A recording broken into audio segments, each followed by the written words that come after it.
Welcome to Melt University. This series will help you build your brand, inform you on a variety of career paths, and introduce you to top executives in sports and marketing. Now, here's your host, the president and CEO of Melt, one of the largest independent sports and event marketing agencies in the country, Vince Thompson. Welcome back, students. Virtual Melt University. We are rolling into the fall, and hopefully you're listening to this from your campus, your library, your dorm. Hopefully you're on campus, and hopefully you are getting ready for some great college football. I know we are. I know our guest is today, a very special guest, a dear friend of mine. Kimberly Beaudin is the CEO of the Chick-fil-A College Football Hall of Fame, which if you've not had an opportunity to visit it, it's one of the most beautiful inspiring attractions that you could ever visit, particularly if you are a fan or a student of college football. It's technologically, it's a marvel, and it's one of my favorite places to go spend a lot of time. And Kimberly is in the leadership of it. Obviously, we're all kind of going through a crazy time with COVID, and destinations, and attractions and things of that nature are under some pressure, and typically this would be a thriving time of the year for Kimberly because of college football and the Chick-fil-A kickoff games, and it would be a great destination. I've spent a lot of time there, and with her. But she started her career as a graduate University of Central Florida, degree in communication journalism, and those types of areas. And we got many of our listeners who are in that as well. Started her career as the director of CNN studio tours, which was, I don't even know if they still do it today, but that was just, to me, that was just like the neatest thing. If you kind of grew up on, watching CNN, and then she has had a tremendous career. And she told me that I had forgotten this, that some of her early days were with the Atlanta Hawks and the Thrashers. We used to have a great NHL team in here, and it's kind of risen through the ranks. And then we sort of first met when she became senior vice president of marketing sales for the Hall of Fame, and did a lot of fun things and great things together. So it's a treat to have you on today, Kimberly. Thank you for taking time and joining us today. Oh, goodness. And thank you for having me. And thank you for that wonderful introduction. I'll only charge you a small fee if you want to use that as your ringtone or something like that. Absolutely. That's my outgoing message on my voicemail. Yeah, your outgoing message on your voicemail. But before we sort of dive into kind of what you're doing, we always love to have our guests sort of share with the students, like, kind of where it all started. Like, we talk so much, we've heard from so many great guests, and they talk about how that college experience was so formative, and they sort of maybe had a passion, or they found their passion, and then maybe they were going to be on one path, and then they found themselves on this other path. So for you, did you always have a passion for being around in sports or marketing? Because we tell our students, hey, the campus is a professional laboratory, and clearly you went to you're able to be doing some of the things that you actually went to school for, which I am as well. But where did this passion and direction kind of get, where did it start, and how did it get ignited? Great question. So, I'm one of those people that started college thinking I was going down, one path, and then pivoted and went down another. I started college as a math major. Wow. Yes. I got to differential equations and said, yeah, I'm good. Wow. Wow. Yeah, I wasn't ready for non-Euclidean geometry. So what were you going to do as a math major? Probably going to go be an actuary. Really? Mm-hmm. Well, so how would somebody at 18 even know what an actuary is? I'm not even sure I still know what it is. But so you immediately, though, pretty quick, you're like, no, I'm not feeling this. So then what? Then we tell our students that's okay. If you're not feeling something, it's mm-hmm. okay to change and follow your heart and follow your passion. So then what happened? Well, I was really good at math in high school, and my aptitude in terms of being able to pursue that career path was high. And so, yeah, I'm going to go do it. And I just decided I really wanted to do something I was a lot more passionate about than crunch numbers every day.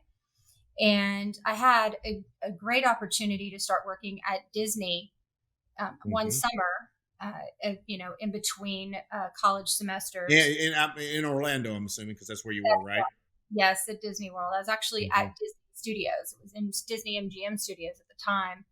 And you just got the bug for entertainment, hospitality, marketing, and didn't look back. Mm-hmm. They have. I mean, it's one of the. I mean, and obviously they've got distractions in their business like we all do right now. But man, if anybody in the planet to learn from, particularly in the business that you're in now, is Disney, and I'm sure you still take a lot of those lessons that you learned earlier in your Disney career. So this trek continues. How did you ultimately wind up in Atlanta and in the sports business as well? All right. So, I ended up in Atlanta on a whim. I had come to visit with some girlfriends and, you know, didn't want to necessarily live 30 minutes from my parents for the rest of my life. So said, hey, these girls and I strategized and said, all right, let's move to Atlanta. Let's give it a shot. Let's see how it goes. 6 months So you later, didn't really have any ties or connections here other than it was just the biggest city in the South. yep, You wanted to change the scenery and you're like, what the hell? Let's just go throw it in and try to see what happens. let's just give it a shot. And within 6 months, they were both gone. And So your wingmen abandoned you? my wingmen just went bye-bye. And they went back to Florida.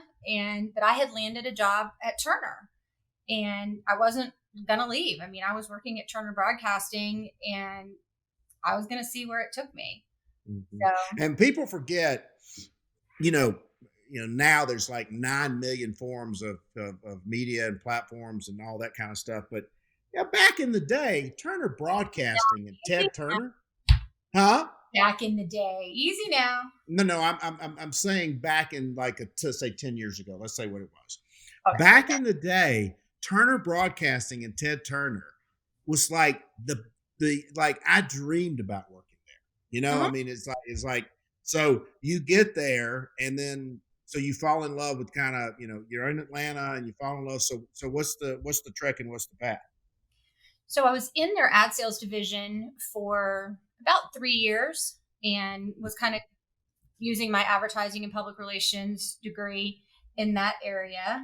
And I met a kind of a mentor who knew I had the Disney experience, and he's who recruited me to come over and run the CNN studio tour. Really kind of taking that marketing background. I mean, it really is just a 45-minute commercial for CNN that people pay Right. to watch and take. Right. And so kind of mix that mix of marketing and hospitality and really blending it together was a really, really amazing opportunity. And we also, all of our tour guides were right out of college, and it was really a stepping stone for them to kind of find their way into positions, whether in CNN Mm-hmm. or in Turner. And so seeing those tour guides advance, and even the ones that had previously been tour guides come back to talk and mentor the newest ones was always great. Right. Yeah. I mean that's a I haven't really had thought about it that way, but that was one of the most and there was not always the Olympics. There was not always Centennial Park. I mean, so that was kind of the CNN Center downtown was like a giant uh, attraction. I mean, it's just a giant attraction. So you clearly, and one common thread, Kimberly, that we hear from a lot of our guests is that don't be afraid to take the shot. Don't be afraid to dive into the deep end. Don't be afraid to try new things. So even when your two friends went back to Florida, you said to heck with this. I'm gonna tough it out. I'm gonna grind through it. I'm gonna take what I can get. Mm-hmm. And you stayed here and kind of began your trajectory, right? I did. I said, this is where I want to be. This is what I'm committed to right now, and I'm gonna see it through. And it was at the time, I didn't think it was all that brave, but looking back on it, I was like, all right, that took some guts. Mm-hmm. So what advice, insight to our students? Because we hear from a lot of them. They're obviously everybody's scared now in the job market, and and then they have a different set of expectations. Everybody's going to be Mark Zuckerberg in 3 months, and that clearly is not the case. Talk about what kind of was your guiding light or your true north of saying, hey, I know I got to pay my dues. I know I got to grind. I'm going to take what opportunities are before me, and I'm going to be the best in the world at them. And that's what our kids sort of need to hear. So talk about like, Eli, like, heck with it. I'm going to move forward and I'm going to keep grinding. Yeah. I mean, you kind of hit the nail right on the head. It's whatever it is that you're setting your mind to do in that moment, do it the very best you can and give it everything you've got. And it will pay dividends. And so, not every job I had along the way was, where I thought I would be or where I had hoped to end up. But I learned something at every one of them and was able to build on that and take it to the next level. So I can give you a story about when I went to Earthlink for a very short period of time. When I left the teams, I went to build a sports marketing program and sponsorship platform program at Earthlink. And the company, literally right after I started, the CEO passed away and the company really lost its way. And I ended up doing direct consumer marketing, outbound telemarketing and direct mail and like all kinds of things I never in a million years thought I'd do. But that knowledge helped me so much moving forward in my career that I'm so thankful that I got it. And I just said, okay, this is where I am. I'm going to learn everything I can. And, I'll move on when it's time. Yeah. So you never really, you pouted. You said, hey, look, I'm going to learn as much as I can. I'm going to be the best that I can and do the best I can. And I'm going to learn something to take away. And then it's time to move on. And I think that like I said, a lot of the students and a lot of the students that have worked for me over the years is that, they have maybe it's an instant gratification thing or something like that. But, I've seen you a million times down at the College Football Hall of Fame and you doing the same thing I'm doing. Like if somebody needs something or they need a Coca-Cola or you're bringing something to Coach Corso behind the stage. I mean, we just roll up our sleeves and do what we need to do. But then so how did this path lead you to this executive position prior to the CEO role? What was the process of getting into the College Football Hall of Fame? Because you clearly had a great background in that. You'd worked with great, the Spirit and the Hawks and the Thrashers and the Gym Group. It's a great agency. Also, so how did you put yourself in position? Because as I recall, the competition for that job was brutally fierce, and for you to rise up above that, and the Hall of Fame was having some transitional issues within who brought it and ownership and all this kind of stuff. So how did you land this thing? What was the process? Because we'd love to tell our kids like how the best ones make the shots.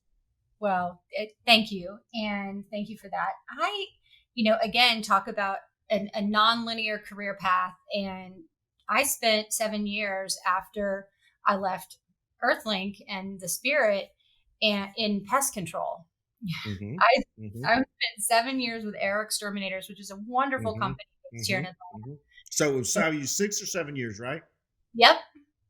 7 years. Yes. And, family-owned company, exactly where I needed to be at the time. Pouted for a minute too, said I wasn't ever going to work in pest control, and ended up being some of the best years of my life. And you can always find a way to follow your passion.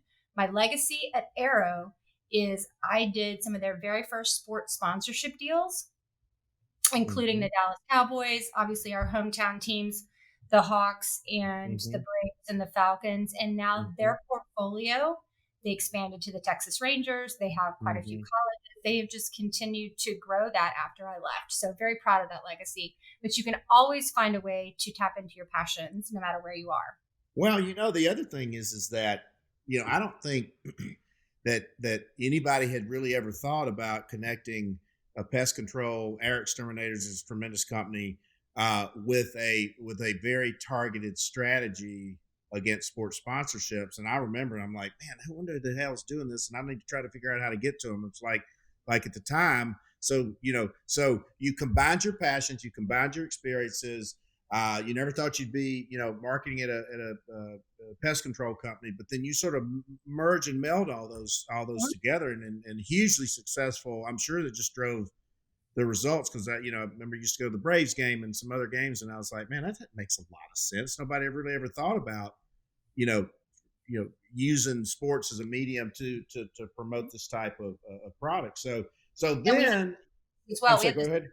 We had the service for the venues as well, so it really allowed us to have that level of expertise and an authenticity to the sponsorship. So we always had the service for whatever venue it was that we partnered with, so that we could say, "Hey, we protect this time." We can. So that was a true, authentic sponsorship, and we all kind of struggle to try to tie that authenticity, and it probably helped pay for it too and mitigate the investment. So because the great thing is that the pest control business is never going to go away, and you always got to use them, and that's pretty fascinating. So then, how did this happen? How did this to the College Football Hall of Fame? Because it was moving that from South Bend, Indiana to Atlanta was a massive story, massive news. It was, and there were quite a few cities bidding on the relocation, including Jerry Jones at Jerry's World, correct? He wanted it badly. Mm-hmm. And he usually gets what he wants. He does. I give the committee and the board that worked on getting the hall here a tremendous amount of credit. It definitely was a Herculean effort, but it's where it should be. And so, my time was up at Arrow. I knew that I was ready for what's next, and I heard that the Hall of Fame was looking for, at that time, a VP of Marketing and Communications. And I'm like, so you're telling me it's hospitality and sports and marketing and all of these things? And I was like, it just felt so right. Like it was made for me. And I pretty much didn't give them a choice but to hire me. You just went in and brought the heat. But as I recall, there were dozens or maybe, hundreds of people applying for that job. So, what were some of the tricks of the trade that you deployed to beat all of that competition? Give us some insight, because that was a big get. The competition was intense, and it was a giant, brand new, shiny new toy. It's the College Football Hall of Fame and the college football capital of the world. What'd you do? I was prepared. If I can, bingo. Yeah, I was prepared. I was over prepared, and I came in with presentations. I had materials. I sold myself, and I sold myself on my ability to do the job and do it in a way that nobody else would be able to. Mm-hmm. And I go back to when I interviewed for my job with the Atlanta Thrashers. Derek Schiller interviewed me, and it's basically an interrogation. But I was prepared. What was the score of the last two games? Like that kind of stuff. But I knew, and I had done my research, and I was prepared to answer those questions. And that is, if you're prepared, you're confident, and that shows. Mm-hmm. And here's what we say, to our kids: bring the heat. Mm-hmm. Be prepared. If they're trying to reach out to you for a job interview, know everything there is to know about you. I mean, because they're communicating to you. We say every interaction is an audition. So every interaction that somebody is having with you is a form of an impression or an audition or a blind date or something like that. So before we get into the CEO job, but so you're hiring and firing and all this kind of stuff as the CEO. If Vince Thompson was coming to interview with you for a job position, what would get your attention? So, as I have been in this role and in the role previously here at the Hall, my first question is, have you been to the Hall? Mm-hmm. And I bet you're shocked that a lot of people have not. And if the answer is no, it takes everything I have to sit through the rest of the interview. Mm-hmm. Because I'm like, and you're only doing that because you're a nice person, right? It's like how can you come in here and interview for something that you haven't even gone to see? And I know we're in different times right now. And so I completely understand that you might have to experience something, via the web or virtual tour or things like that. But, that was, again, that being prepared piece. And then come with some ideas on how you can make it better. No senior vice president of marketing or CEO should ever pretend to have all the answers. Mm-hmm. We surround ourselves with really smart people who can help push the business forward. And so, come with ideas. Don't be afraid to put yourself out there. Well, and that's the thing is that it's only as important as you make it. And it doesn't matter if you're in a Zoom or virtual live environment. Like you've got to, you got to sell it. This is not a process. This is an audition. And we tell our kids that. And so, because at the highest levels, so the competition for the CEO job of the College Football Hall of Fame, one of the, best destination attractions in America, particularly if you have a passion for sports and college football and things that way.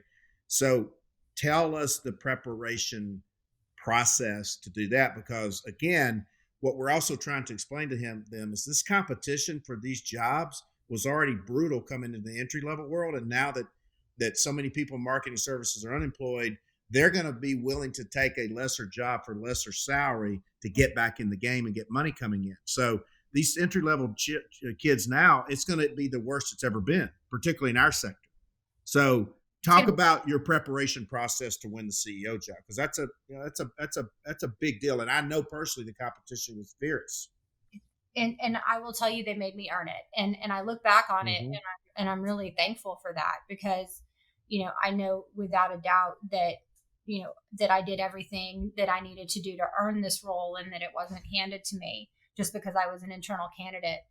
That may have arguably been made it harder for you. Yes. In some ways.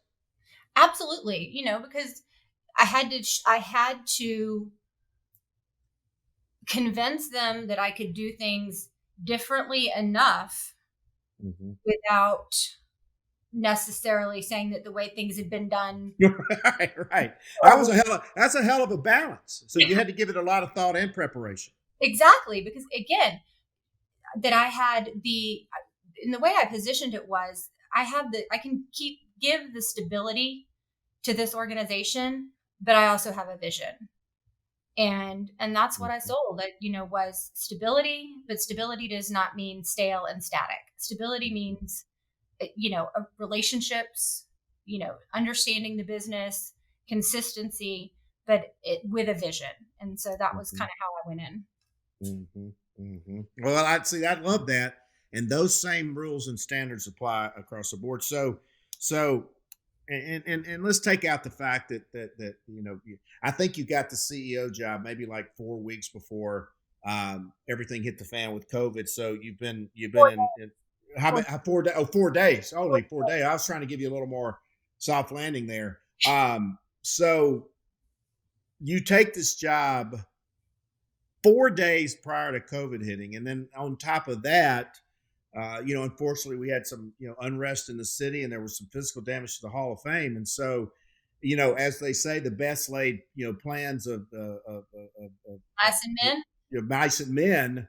Like all of a sudden, you're in a survival triage mode, and there's been a lot of positive press about some of the things you're trying to do and some of the vision, but then you had to come all the way back and say, board, because there's a board of directors that governs it, and it's a nonprofit, and it's complicated. It's not just like a board of a company. You had to go all the way back and say, all that stuff I talked to you about a couple of days ago. No, we're not gonna be able to do that right now. But here's what we're going to be able to do. And so, talk about your ability, because we live by a saying called "change is inevitable, growth is optional." Mm-hmm. Talk about your ability to not only change and grow with this, but what you're learning, because not only are you the CEO of an organization, you're a CEO in a crisis mode, because the destination and tourism and hospitality and hotel and restaurant business, everything that we're all involved in, and live events going on during kickoff. I mean, it's a nuclear winter right now. So talk about how you adapt to change and how you grow out of it. So, I mean, you have to make some tough decisions, and that has truly been the hardest part. Is you look at the revenue coming in, you look at what you have in the bank, and you look at what it takes to operate a 95,000 square foot facility, and you have to get as lean and mean as you possibly can. And then once you're there, you have to start getting really creative. And Mm-hmm. the good news is, some of the virtual content we're creating, some of the platforms that we're putting out, the Hall of Fame, when it was established to honor the greatest players and coaches. Mm-hmm. But the other half of that is to put them forward as role models for future generations. Mm-hmm. Mm-hmm. And that's the heavy part, right? Like, we have an opportunity to tell the stories that we're entrusted to keep, and to tell the stories and influence, future generations in a positive way. And so we're taking that opportunity to create some really unique content that we think can be sponsorable, we think can be underwritten, Mm-hmm. that'll create some new revenue streams for us, so that when the traditional revenue streams come back, we'll be firing on all cylinders and be that far ahead. So, you have to be willing to make tough decisions, Mm-hmm. and do them with as much, care and compassion as you possibly can, and as much transparency. And then,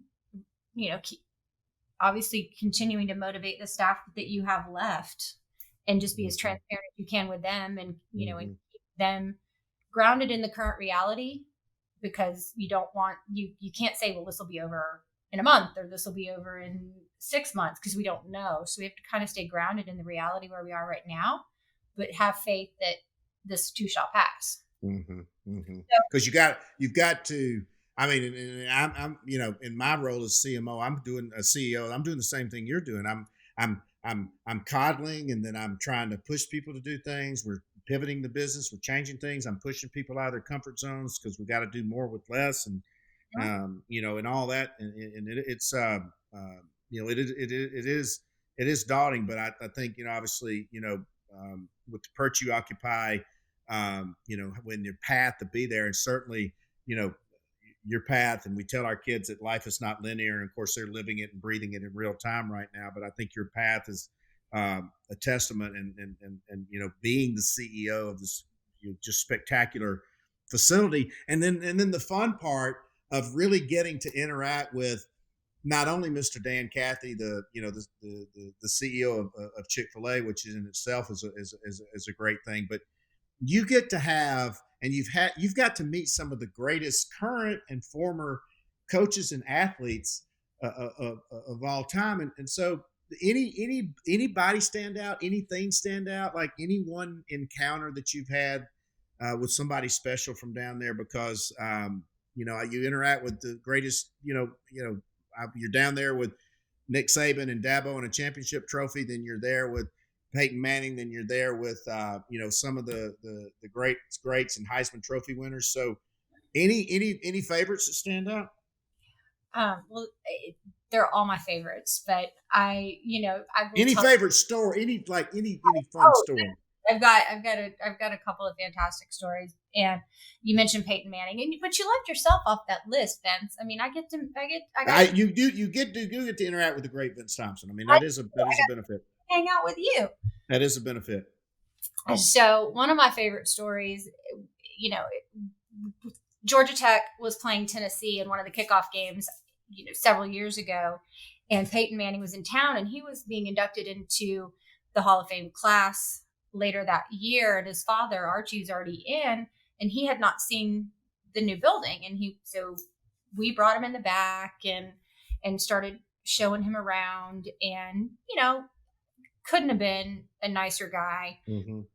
The place was packed with Tennessee fans. I mean, there was a sea of orange. And of course, as soon as somebody spotted him, then, it spread like wildfire that he was in the building.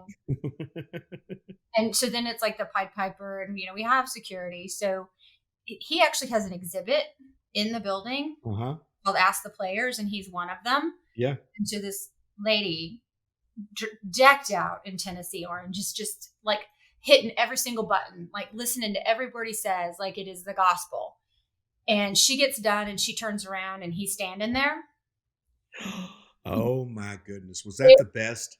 I get chills just talking about it. Like Right. it was I thought we would have to pick her up off the ground. Right. But, and he was just, of course, just completely gracious. And, so that was just a really. That whole family is just, Yeah. It's really a storybook family because it's almost too good to be true. It's like, they're so nice. Yeah.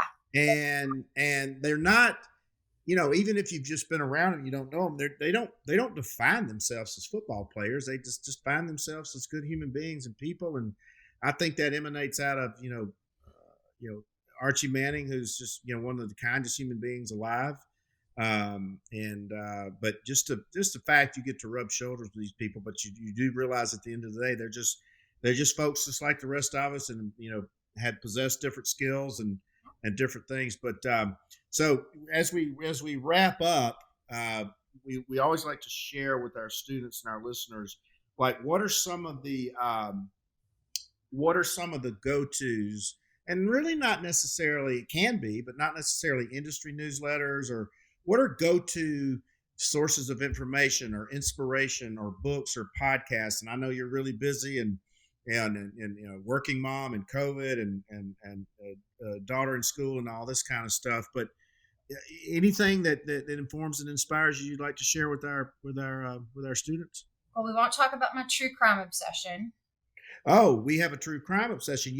I have one as well, and I suspect that a lot of people have a hidden true crime. So, have you seen "I'll Be Gone in the Dark" yet? I have not. Oh my God! The Golden State Killer, right? Yes. Okay. No.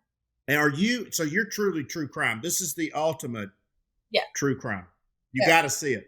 You got to see it. So you got to see it tonight because it's going to mesmerize. Yeah. You might binge watch for 6 hours because it's so good. So all right. So we got that box checked. Anything else that gets your attention?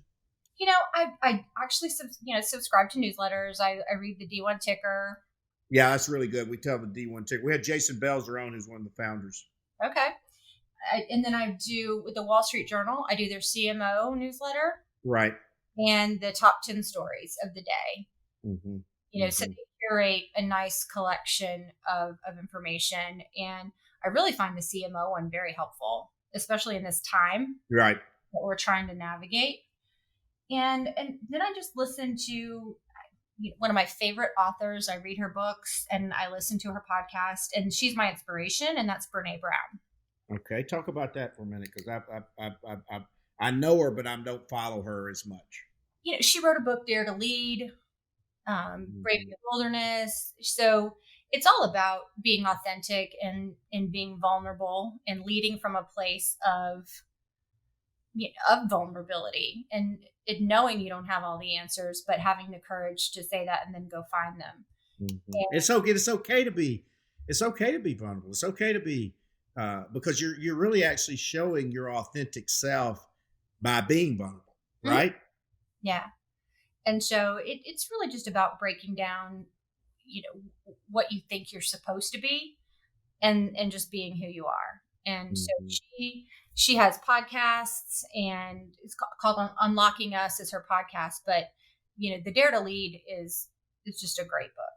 Mm-hmm. I'm writing this. I'm making these notes myself because I learned so much from our guests who share these things. But this has been amazing. We could go on all day, but I think you guys see why it's one of the top, sports marketing, executives, leads one of the top attractions, destinations, institutions. I mean, she and I kick around a lot of ideas and dreams that we want to try to achieve one day. Some of this madness goes away, but Kimberly Beaudin, the CEO of the Chick-fil-A College Football Hall of Fame, and I'm really sad because she and I would actually be hanging out together this weekend, celebrating the successful launch of another college football season, and then we'd be hanging out the next weekend when my Auburn Tigers should have been playing the Tar Heels of North Carolina, but we'll have a lot of time to make up together and celebrate. But I think you guys can see why she's at the top of her profession. follow her, reach out to her. A lot of great things are going to be happening with the College Football Hall of Fame Yes, in the future. It's forcing us all to rethink different ways to do things. And she's been out in the press a lot this week talking about how the College Football Hall of Fame is going to do a lot of really, really cool and new things. And she and I may do some cool things together. But Kimberly, we really appreciate you sharing your inspiration and wisdom with the students of virtual Melt University. And I'm sure that you will hear from a lot of them. So we appreciate you joining us today. Well, again, I can't thank you enough for having me. I really appreciate the opportunity. Thank you so much. All right. We roll on. Thanks, Vince. Hope you enjoyed today's virtual class. We'll be back soon with another edition of Melt University 2020.